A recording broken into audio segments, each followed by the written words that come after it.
చాలా important point చెప్తున్నాను, note చేయి. వీడియో చేస్తున్నావా లేదా వినండి. ఓం సచ్చిదానందాయ నమః. ఓం సత్యం శివం సుందరం. నిన్న ఒక పాయింట్ మీకు చెప్పాను నేను, చాలా ఇంపార్టెంట్ పాయింట్ అన్నమాట. ఏంటి చెప్పాను చెప్పండి, నేను ఏం చెప్పాను? నేను ఉప్పు తినకూడదు. అది అదంతా ఒకటి. రాత్రి నిద్రపోయే ముందు అవన్నీ ఉన్నాయి. ఆలోచన ఎలాగ ఉంటుందో అలాగే మన జీవనం తయారైపోతుంది. విత్తనం ఎలాగుంటుందో దాని ప్రకారమే చెట్టు. చాలా ఇంపార్టెంట్ అన్నమాట ఇది. మీకేంటి, ఇది జీవనంలో కీ అన్నమాట. This is the key point.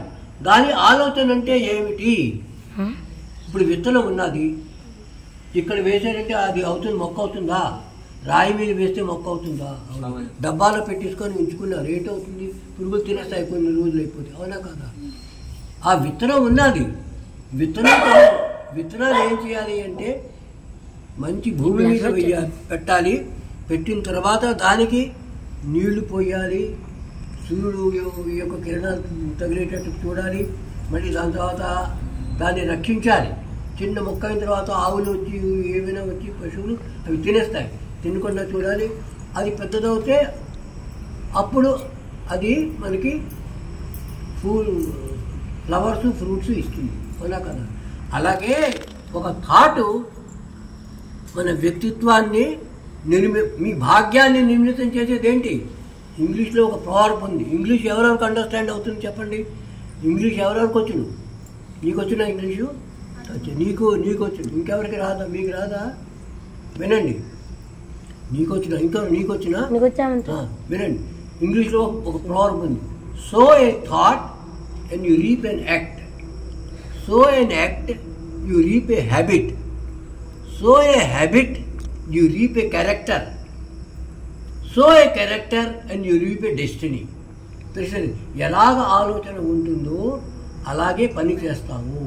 ఎలాగ పనులు చేస్తూ ఉంటామో అలాగే మనకి అలవాట్లు తయారవుతాయి. ఎలాగ అలవాట్లు ఉంటాయో అలాగే మన చరిత్ర నిర్మాణం అవుతుంది. ఎలాగ మన చరిత్ర నిర్మాణం అవుతుందో అలాగే మన భాగ్యం ఉంటుంది. చూసారా? మన భాగ్యానికి మూలంలో ఏంటుంది?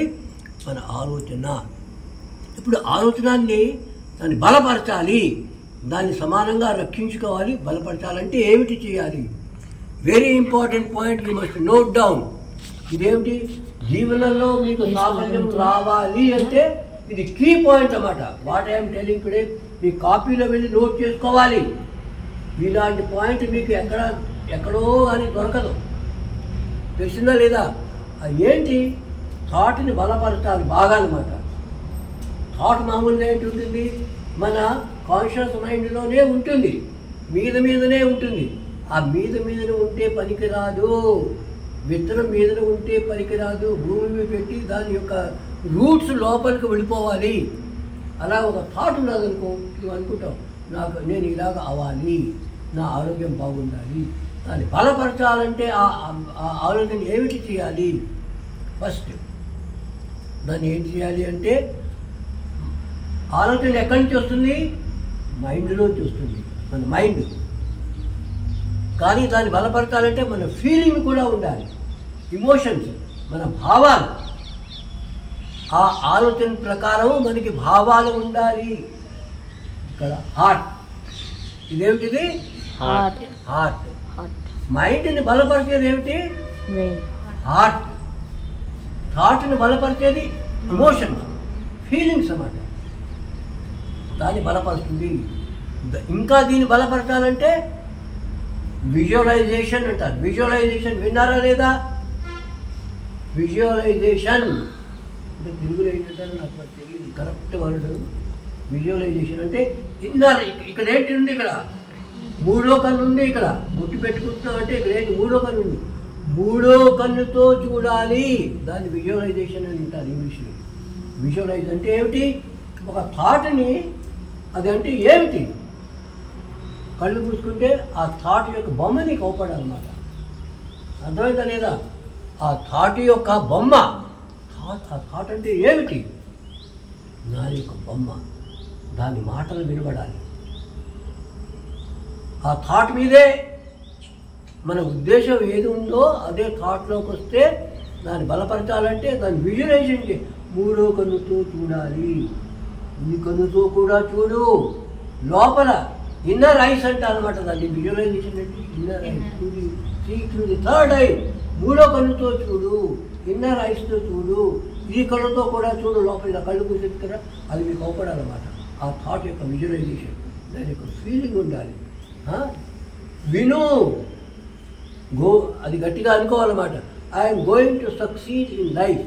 నేను జీవనంలో సాఫల్యం పొందుతాను అలా అనుకుంటూ ఉండాలన్నమాట. అనుకుంటూ ఉండి చెవుతో విను, నేను జీవనంలో సాఫల్యం పొందుతాను. నువ్వే లోపల అనుకుంటావు, నువ్వే వింటూ ఉంటావు, నువ్వే కళ్ళుతో చూస్తావు, నువ్వే దాని వాసన చూస్తూ ఉంటావు, నువ్వే దాన్ని ముట్టుకుంటావు. అంటే use all your senses to visualise it. అప్పుడు ఏంటవుతుంది? అది లోపలికి వెళ్ళిపోతుంది అన్నమాట. లోపలికి ఏంటి? లోపలంటే వెళ్ళకి ఏంటి? Conscious mind, sub conscious mind, unconscious mind అంటారు అనమాట. కాన్షియస్ మైండ్ అంటే ఏంటి? చేతన మనస్సు. దాని తర్వాత అవచేతన మనస్సు, సబ్ కాన్షియస్ మైండ్. దానికన్నా ఇంకా లోపలికి వెళ్తే అచేతన మనస్సు, అన్కాన్షియస్ మైండ్. దానికన్నా ఇంకా లోపల ఇంకా బోర్డర్ లెవెల్స్ బోర్డర్లు ఉన్నాయన్నమాట. ఇందుకై నేను ఆఫ్ చేస్తున్నాను.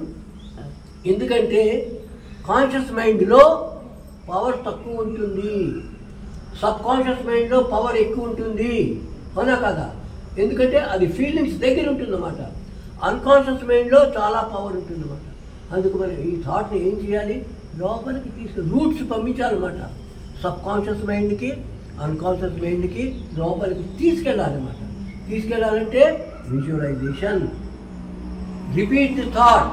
ఇది చెప్పాను కదా, రాత్రి పడుకునే ముందు, మళ్ళీ పొద్దున్న లేచిన తర్వాత. అవి చాలా ఇంపార్టెంట్ మైండ్. ఎందుకంటే సబ్ కాన్షియస్, కాన్షియస్ మైండ్ రెండు దగ్గరగా ఉంటాయన్నమాట. అవి రాత్రి పడుకునేటప్పుడు ఏంటి? డ్రీమ్స్ చూస్తాము. డ్రీమ్స్ అంటే ఏమిటి?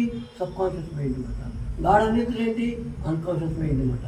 సబ్ కాన్షియస్ మైండ్ నుంచి మనం కాన్షియస్ మైండ్కి వస్తాం. కాబట్టి ఆ స్టేజ్లో అన్నమాట, ఆ టైంలోని మనం ఈ థాట్ అక్కడి నుంచి అక్కడ లోపలికి వెళ్ళిపోవాలన్నమాట. అక్కడ లోపలికి వెళ్ళిపోతుంది, గట్టిగా లోపల పట్టుకుంది అన్నమాట. బలపరుస్తున్నాము థాట్ మీదనే ఉంటుంది. కాబట్టి దాన్ని బలపరచాలి అంటే ఇలాగా విజువలైజేషన్ చేయాలి.